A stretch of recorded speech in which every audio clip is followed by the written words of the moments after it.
Sports Show alongside Vedant Gupta from his show from Global Kid Media. This is episode 761 for the show. We're joined by a really special guest. His name is Mark Paterson, a basketball player from Baylor University. They're just coming off a national championship win against Gonzaga in the tournament in a different kind of style in the bubble. But like I said, they won the championship. So congrats on that, Mark. And I just want to say thank you for coming on the show today. It's truly an honor. And I know Vedant talked to you already there in the tournament. But I'm really looking forward to this. So how are you and your family doing so far?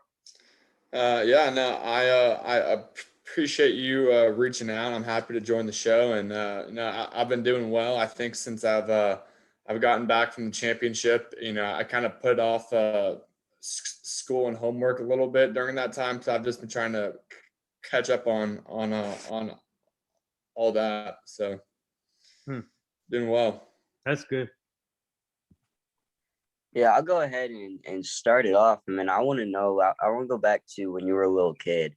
I was like to ask this question. What were you doing at a young age? There's probably basketball. What else was there? And what did you envision yourself doing 20 years from then?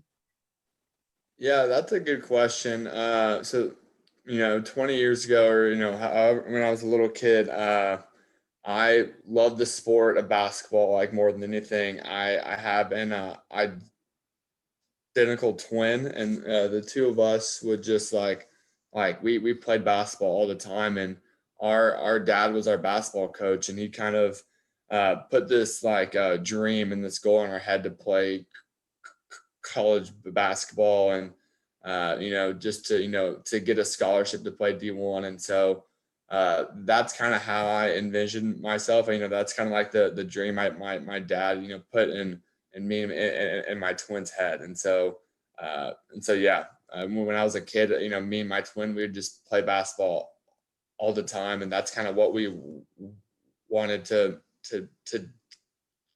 do. So. So for you, while growing up, did you have a role model in the NBA, and when did you decide to start playing basketball?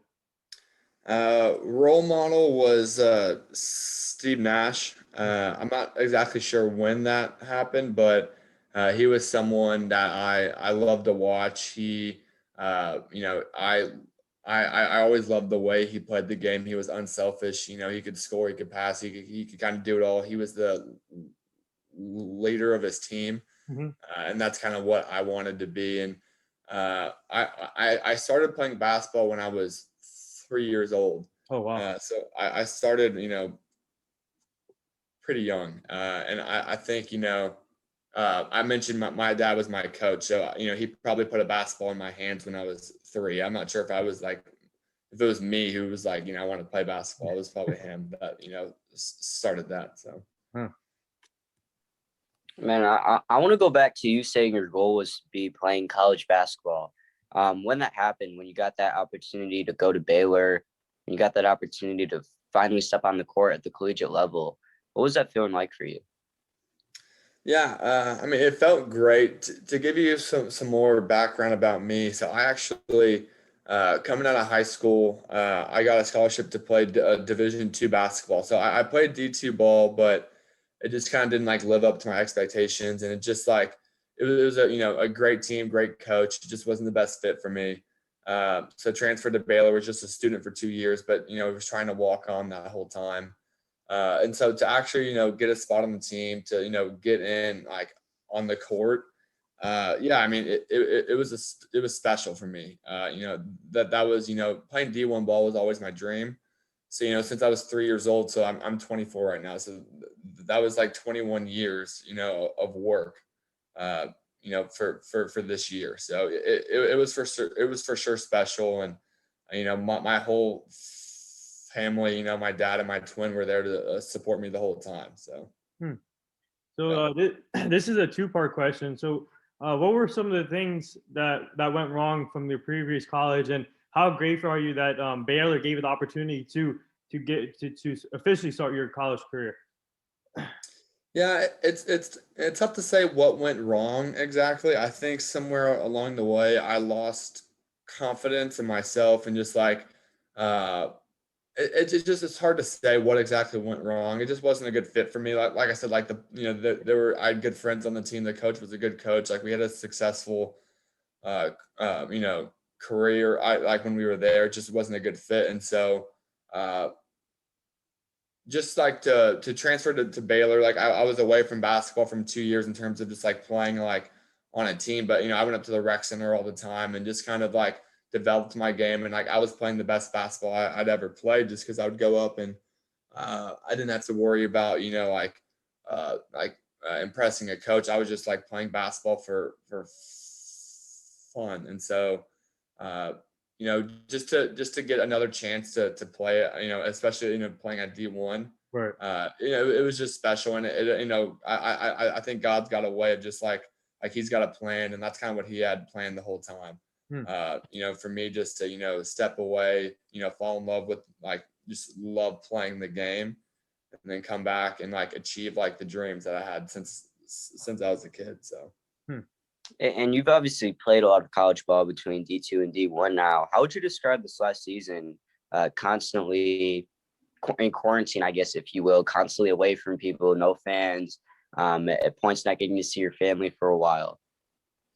Yeah, it wasn't the easiest thing. And when I was talking with Coach Drew and Coach Tang at the beginning of the season, like they told me how it was going to be. They said it's a different year with COVID. You're not going to be able to see friends. You're not going to be able to see your family. And he was like, make sure you want to do this. And I told him I want to do it. And like this has been my dream since I was a kid. And so yeah, it was hard, but I also knew like I was just grateful to be on the team. I knew that we had a special team. Like I thought from the beginning of the year we could win the national championship. So while it was hard, I kind of just had this vision of us winning the whole thing the whole year. And so to me it was difficult, but it was like, hey, like I'm here for a reason, and so it's worth it to me.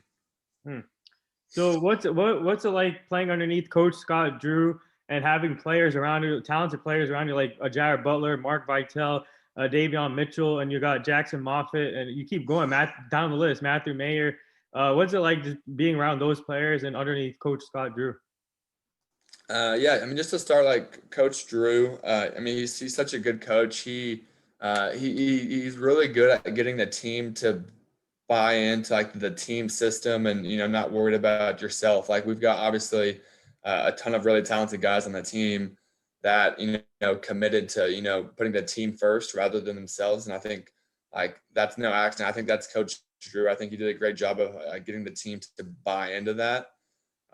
In terms of playing with those talented guys, like it definitely, like when I was in high school, like I played in the EYBL, so like I've played at a high level before, but it had been a while, so it definitely took like a few weeks to like transition and to get used to the speed of the game and just like the strength and the skill. But it was just it was a special like time and just like a good opportunity for me. I obviously wasn't the most talented guy on the court, but I told myself if I could, get to practice before everyone and practice hard and just do my best, and that's all the coaches ask from me. So, I mean, for me, like it was challenging, obviously, but it was also just like I just enjoyed playing at the highest level. So. Obviously, I had you do a little dance and saw the team do a little bit of that, and you guys bonded really well. You have to, when you're together for the whole year that tight, and in a year that we haven't really seen before as far as COVID. Can you describe how well this team really did bond? Can you maybe tell some stories behind the scenes, some fun stuff that maybe we haven't heard before?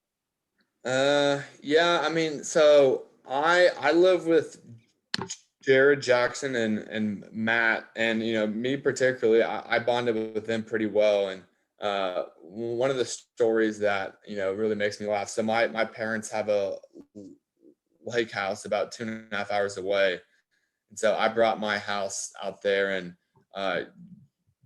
Jared had never been on a jet ski before, And let me just tell you, that guy, I've never heard him scream and have so much fun ever in my entire life. So that honestly was one of the highlights of the year. But just in terms of the whole team, like we had like karaoke nights, we went to Top Golf, like we did a bunch of like we had a kickball tournament. So we had team activities just to like have everyone bond, because like obviously like it wasn't just like the players, like the coaches were away from their wives and kids. So like we were all, we were away from people we love. And so the coaches did a good job of, putting us in an environment to have fun and to be around each other. Like we all we're friends, like we all hang out. And so like whether that was, watching other March Madness games with each other, or playing, 2K, whatever that looked like, we really did enjoy being around each other, which I think, being away for like 3-4 weeks, it wasn't as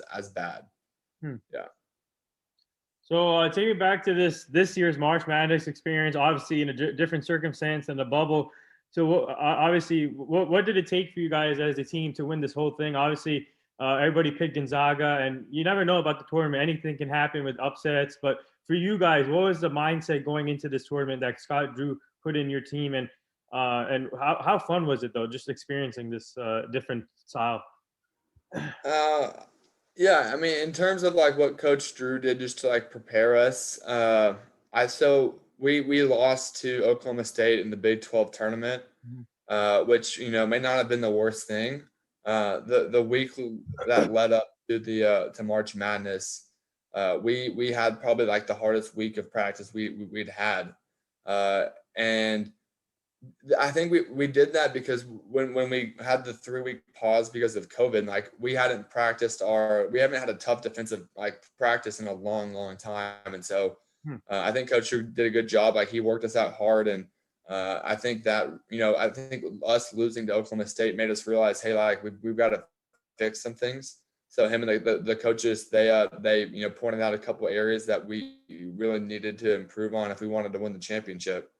And so, I think that's what Coach Drew did. But in terms of just the experience of March Madness, I mean, it was incredible. It was, what I dreamed of since I was a kid. And just, from when I first got on the team, I was just excited just to go to March Madness, to experience it. Yeah. The fact that I got to step on the court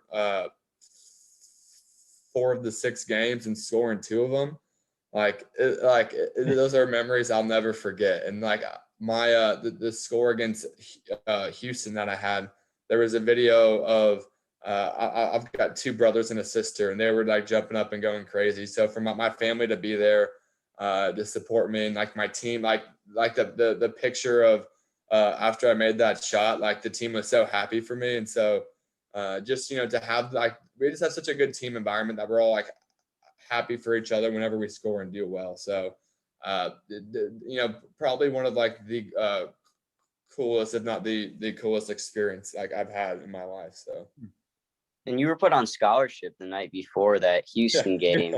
How cool was that to be? I mean, that's something all athletes dream of if you don't go into college on a scholarship, and to earn that and then respond to that by draining a jumper in one of the biggest games of the tournament.